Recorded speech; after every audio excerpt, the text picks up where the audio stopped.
Doctor ortho Ayurvedic oil and capsule. अब दर्द भी घुटने टेकेगा।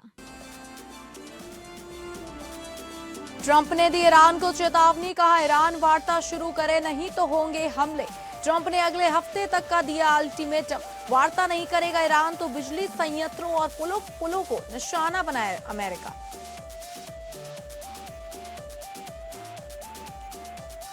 दो 2029 में एक साथ होंगे लोकसभा और विधानसभाओं के चुनाव, बदले जा सकते हैं कानून।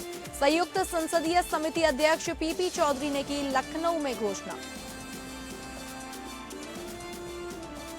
जज उत्तम आनंद हत्याकांड में हाईकोर्ट का बड़ा फैसला, दोषियों की उम्र कैद बरकरार, हाईकोर्ट ने की अपील खारिज। बुलंदशहर में देर रात डबल मर्डर, 15 मिनट तक दो पक्षों में ताबड़तोड़ फायरिंग और पथराव, दोनों गुटों के 2 लोगों की मौत।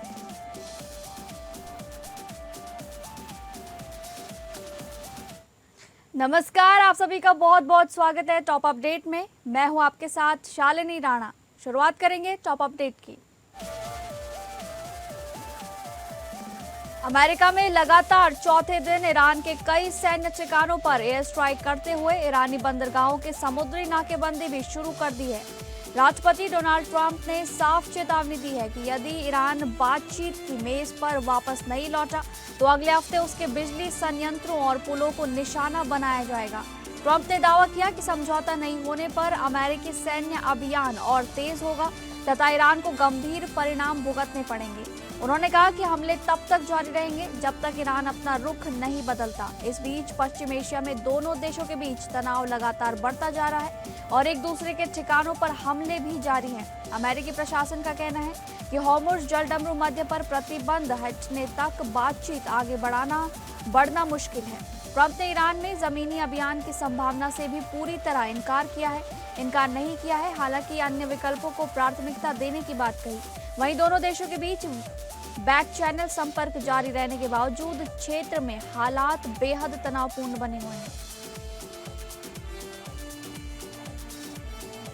लखनऊ में वन नेशन वन इलेक्शन संबंधी विधेयकों पर गठित संयुक्त संसदीय समिति ने अध्यक्ष और भाजपा सांसद पीपी चौधरी ने दावा किया कि वर्ष 2029 में लोकसभा और राज्यसभा विधानसभाओं के चुनाव एक साथ कराए जाएंगे। उन्होंने कहा कि बार बार चुनाव होना लोकतंत्र के हित में नहीं है और देश भर में आम जनता इस व्यवस्था का समर्थन कर रही है। चौधरी ने बताया कि 1952 से 1967 तक देश में एक साथ चुनाव सफलतापूर्वक कराए गए थे, जबकि उस समय संसाधन भी सीमित थे। उन्होंने कहा कि आज भारत के पास पर्याप्त ईवीएम और बेहतर चुनावी ढांचा उपलब्ध है। जेपीसी अध्यक्ष के मुताबिक बार बार चुनाव होने से मतदान प्रतिशत प्रभावित होता है, जबकि एक साथ चुनाव से लोकतंत्र और मजबूत होगा। विपक्ष के संघीय ढांचे पर उठाए जा रहे सवालों को खारिज करते हुए उन्होंने कहा कि चुनाव की समय सारिणी समान होने से संविधान की संघीय व्यवस्था प्रभावित नहीं होती। उन्होंने संसाधनों की कमी के विपक्षी तर्क को भी निराधार बताते हुए कहा कि भारत अब चुनाव कराने के लिए पूरी तरह सक्षम है।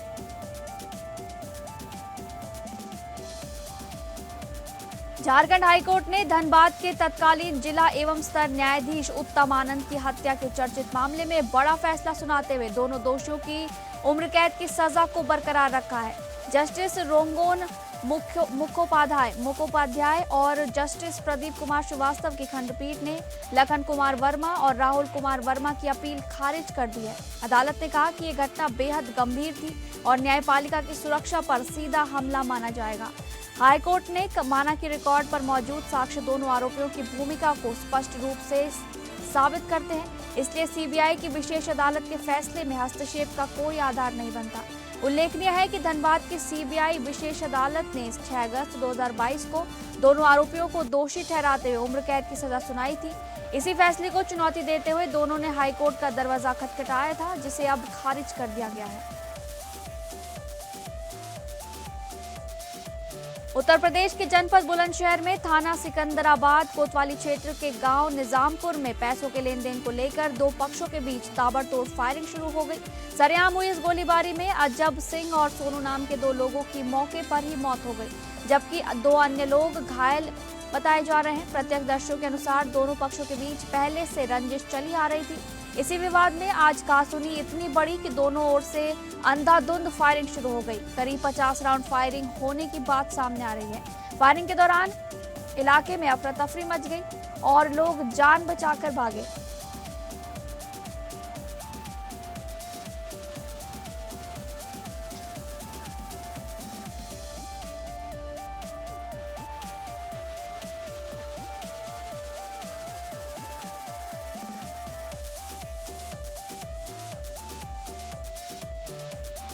देहरादून के परेड ग्राउंड में 17 जुलाई को प्रस्तावित राहुल गांधी के छात्रों की गूंज कार्यक्रम से पहले अनुमति को लेकर विवाद गहरा गया है। नगर निगम ने कार्यक्रम स्थल को लेकर आपत्ति जताते हुए सामान लेकर पहुंचे ट्रकों को मैदान में प्रवेश से रोक दिया। इसके विरोध में बड़ी संख्या में कांग्रेसी देर रात परेड ग्राउंड देहरादून पहुंचे और ट्रकों को अंदर जाने देने की मांग करते हुए नारेबाजी की। इस दौरान पुलिस ने कार्यकर्ताओं को रोकने की कोशिश की, जिससे धक्का मुक्की की स्थिति भी बन गई। कांग्रेस ने प्रशासन पर भाजपा के दबाव में काम करने का आरोप लगाया है।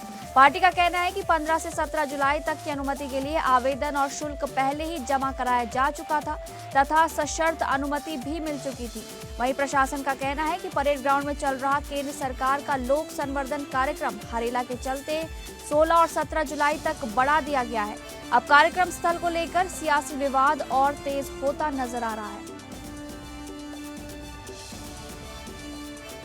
लखनऊ में 69,000 शिक्षक भर्ती के आरक्षित वर्ग के अभ्यर्थियों ने बेसिक शिक्षा परिषद निदेशालय पर एक बार फिर प्रदर्शन किया। अभ्यर्थियों का कहना है कि वे पिछले कई वर्षों से लगातार न्याय की मांग को लेकर आंदोलन कर रहे हैं। उनका आरोप है कि सुप्रीम कोर्ट के निर्देश के बावजूद 6 सप्ताह बीत जाने के बाद भी उनकी सूची अदालत में प्रस्तुत नहीं की गई है। प्रदर्शनकारियों ने विभाग पर लापरवाही बरतने का आरोप लगाया और जल्द कार्रवाई की मांग की है। अभ्यर्थियों का कहना है कि अब तक विभाग की ओर से कोई सकारात्मक पहल या स्पष्ट जानकारी नहीं दी गई है। उन्होंने चेतावनी दी कि यदि जल्द समाधान नहीं निकला तो उनका आंदोलन और तेज किया जाएगा। प्रदर्शन के दौरान बड़ी संख्या में अभ्यर्थी मौजूद रहे और अपनी मांगों के समर्थन में नारेबाजी की। अब सभी की नजर विभाग की अगली कार्रवाई और सुप्रीम कोर्ट में होने वाली सुनवाई पर टिकी हुई है। लखनऊ के काकोरी इलाके में उस समय हड़कंप मच गया जब एक विशाल अजगर दिखाई दिया। सूचना मिलते ही वन विभाग की टीम तुरंत मौके पर पहुंची और रेस्क्यू अभियान शुरू कराया गया। सांप पकड़ने वाले विशेषज्ञ ने बेहद सावधानी के साथ अजगर को पकड़ने की कोशिश की। काफी मशक्कत के बाद विशाल अजगर को सुरक्षित काबू में लिया गया। रेस्क्यू के दौरान आसपास के लोग बड़ी संख्या में मौके पर मौजूद रहे। अजगर के सुरक्षित पकड़े जाने के बाद इलाके में फैली दहशत खत्म हो गई। स्थानीय निवासियों ने रात की सांस ली और वन विभाग की टीम की तत्परता की सराहना की गई। फिलहाल अजगर को सुरक्षित स्थान पर छोड़ने की प्रक्रिया पूरी की जा रही है। कुशीनगर के खड्डा थाना क्षेत्र में नारायणी नदी में अचानक आई बाढ़ ने 2 परिवारों की चिंता बढ़ा दी है। तेज बहाव की चपेट में आने से 24 वर्षीय मोबिन आलम और 17 वर्षीय अनुष्का निषाद लापता बताए जा रहे हैं। बताया जा रहा है कि शिवपुर निवासी मोबिन आलम खेती के दौरान नदी में बह गए, जबकि गैनी जंगल निवासी अनुष्का निषाद खेत से लौटते समय तेज धारा में समा गई। नेपाल की पहाड़ियों पर लगातार हो रही बारिश के बाद नारायणी नदी का जलस्तर अचानक बढ़ गया। घटना की सूचना मिलते ही पुलिस और स्थानीय गोताखोरों की टीम मौके पर पहुंच गई। दोनों की तलाश के लिए युद्ध स्तर पर सर्च अभियान चलाया जा रहा है। प्रशासन हालात पर लगातार नजर बनाए हुए है और लोगों से नदी किनारे जाने से बचने की अपील की गई है।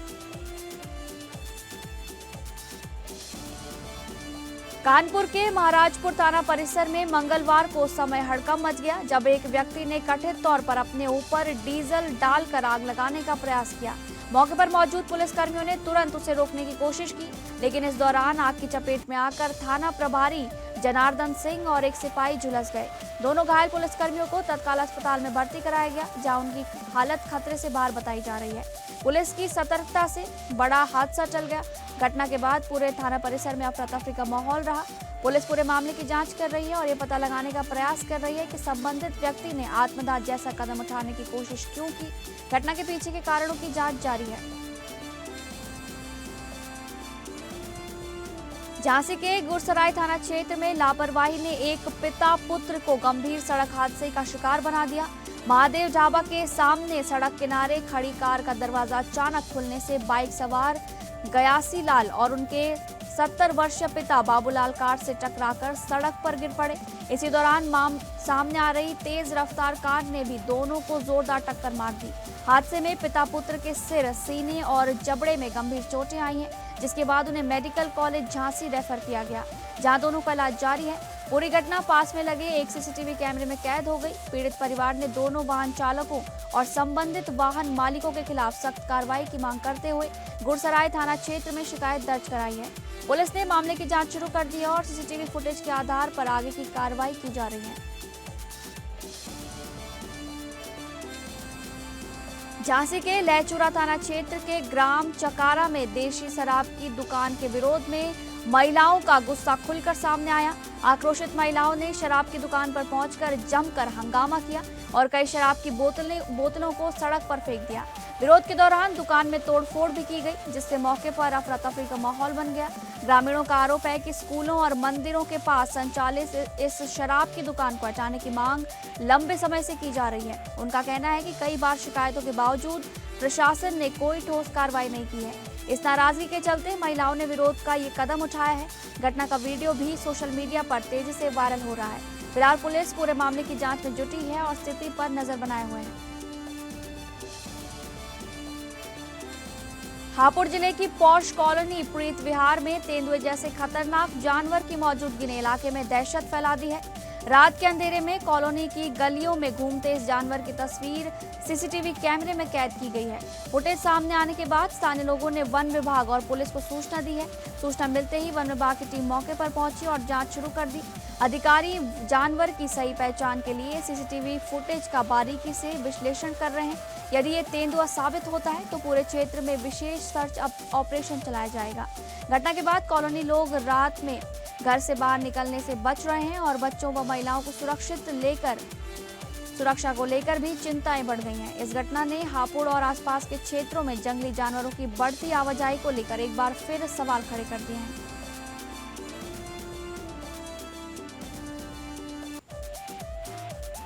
अमरोहा के हसनपुर थाना क्षेत्र में 23.90 लाख रुपए और इनोवा कार चोरी के सनसनीखेज मामले का पुलिस ने खुलासा कर दिया है।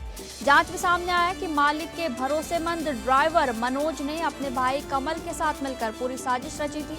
रजिस्ट्री के लिए रखी गई 23.90 लाख रुपए की नकदी और इनोवा कार चोरी कर दोनों फरार हो गए थे। पुलिस ने तकनीकी साक्ष्यों और जांच के आधार पर दोनों आरोपियों को गिरफ्तार कर लिया है। आरोपियों की निशानदेही पर चोरी की पूरी रकम और इनोवा कार भी बरामद कर ली गई है। मामले का खुलासा करते हुए एसपी ने बताया कि आरोपी ने मालिक के विश्वास का फायदा उठाकर वारदात को अंजाम दिया था। पुलिस दोनों आरोपियों से पूछताछ कर मामले के अन्य पहलुओं की भी जांच कर रही है। इस खुलासे के बाद पुलिस ने भरोसे की आड़ में की गई इस बड़ी चोरी का सफलतापूर्वक पर्दाफाश कर दिया है। बीसलपुर में पूर्व विधायक और पूर्व मंत्री रामशरण वर्मा का एक युवक को थप्पड़ मारने का कथित वीडियो सोशल मीडिया पर तेजी से वायरल हो रहा है। बताया जा रहा है कि वीडियो समय का है जब वो बर्खास्त कर्मचारी उपेंद्र शंखधार के आत्महत्या प्रकरण में शोकाकुल परिवार से मिलने पहुंचे थे। वीडियो सामने आते ही जिले की राजनीति गर्मा गई है और विपक्ष ने भाजपा पर तीखा हमला बोला है। मामले को लेकर आरोप प्रत्यारोप का दौर भी शुरू हो गया है। वहीं विधायक विवेक वर्मा ने घटना पर सफाई देते हुए कहा कि संबंधित युवक नशे की हालत में था। उनका दावा है कि युवक ने पूर्व विधायक के साथ अभद्र व्यवहार किया था, जिसके बाद एक घटना हुई। फिलहाल वायरल वीडियो को लेकर पूरे जिले में चर्चाओं का बाजार गर्म है और मामला राजनीतिक बहस का विषय बना हुआ है।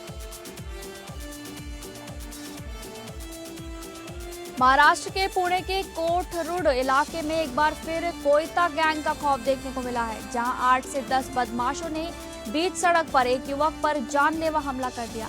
हमले में गंभीर रूप से घायल अमित शिंदे का अस्पताल में इलाज जारी है। बताया जा रहा है कि अमित एक मोबाइल दुकान में काम करता है और घटना के समय दुकान के बाहर खड़ा था। तभी बदमाशों का समूह वहां पहुंचा और कोयते से उस पर ताबड़तोड़ वार कर फरार हो गया। हमले में उसके सिर पर 2 गंभीर चोटें आई, जिससे वो लहूलुहान होकर सड़क पर गिर पड़ा। पूरी वारदात इलाके में लगे सीसीटीवी कैमरे में कैद हो गई है। सूचना मिलते ही कोथरूड पुलिस मौके पर पहुंची, जांच शुरू की और फुटेज के आधार पर अपराधियों की तलाश तेज कर दी गई है। नवी मुंबई के पनवेल स्थित कामोठे सेक्टर 10 में एक आवारा कुत्ते के हमले से पूरे इलाके में दहशत फैल गई है। बताया जा रहा है कि एक ही दिन में कुत्ते ने करीब 10 लोगों को अपना शिकार बनाया, जिसमें 2 छोटे बच्चे और एक 64 वर्षीय बुजुर्ग महिला भी शामिल है। बच्चों को बचाने पहुंची कृष्णा महात्रे की आंख के पास कुत्ते ने काट लिया, जिससे उन्हें गंभीर चोटें आई हैं। वहीं एक 6 वर्षीय बच्चे के गाल और एक अन्य बुजुर्ग के हाथ पर भी कुत्ते ने हमला किया। सभी घायलों को अस्पताल में भर्ती कराया गया है, जहां उनका इलाज जारी है। घटना के बाद स्थानीय लोगों ने इलाके में बढ़ते आवारा कुत्तों के आतंक पर चिंता जताई है। सूचना मिलते ही पनवेल महानगर पालिका की टीम ने हमलावर कुत्ते को पकड़ लिया और निगरानी में रखा गया है। वहीं जनप्रतिनिधियों और स्थानीय नागरिकों ने आवारा कुत्तों पर नियंत्रण के लिए विशेष अभियान चलाने और स्थायी समाधान की मांग उठाई है।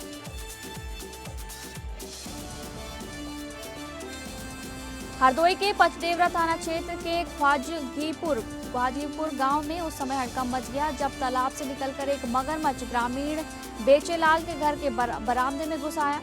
मगरमच्छ को देखकर परिवार के लोग घबरा गए और आसपास के ग्रामीण की भीड़ भी मौके पर जुट गई। घटना की सूचना तुरंत वन विभाग को दी गई, जिसके बाद टीम मौके पर पहुंची। वन कर्मियों ने ग्रामीणों की मदद से कई घंटों तक रेस्क्यू अभियान चलाया।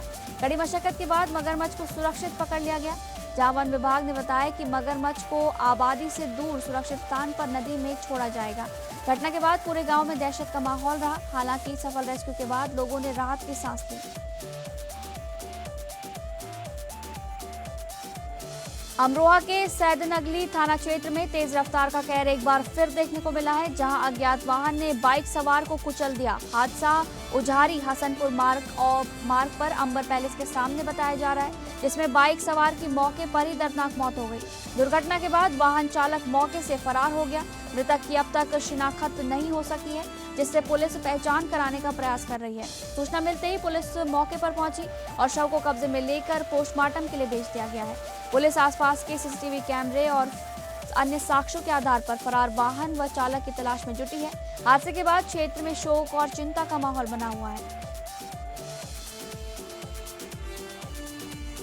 अभिनेत्री शहनाज गिल ने राघव जुयाल के साथ डेटिंग की अफवाहों पर पहली बार अपनी प्रतिक्रिया दी है। एक इंटरव्यू के दौरान उन्होंने अपनी निजी जिंदगी पर सवालों का जवाब देने से इनकार करते हुए कहा कि उनसे पर्सनल सवाल ना पूछे जाएं। शहनाज ने राघव को अपना बेहद करीबी और अच्छा दोस्त बताया, लेकिन अफेयर की चर्चाओं पर कोई टिप्पणी नहीं की।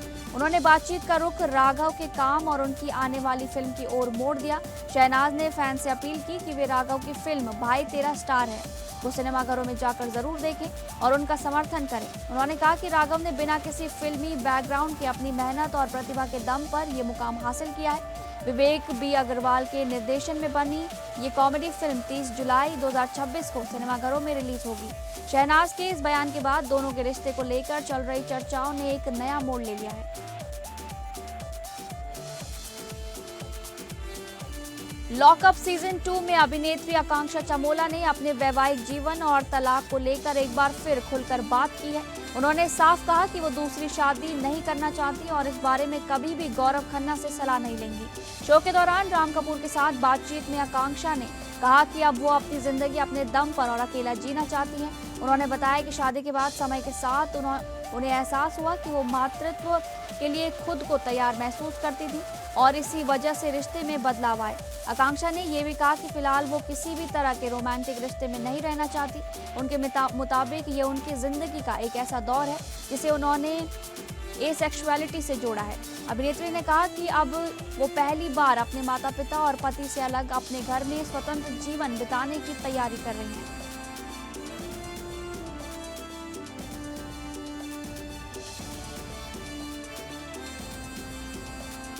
तो फिलहाल टॉप अपडेट में बस इतना ही। नमस्कार।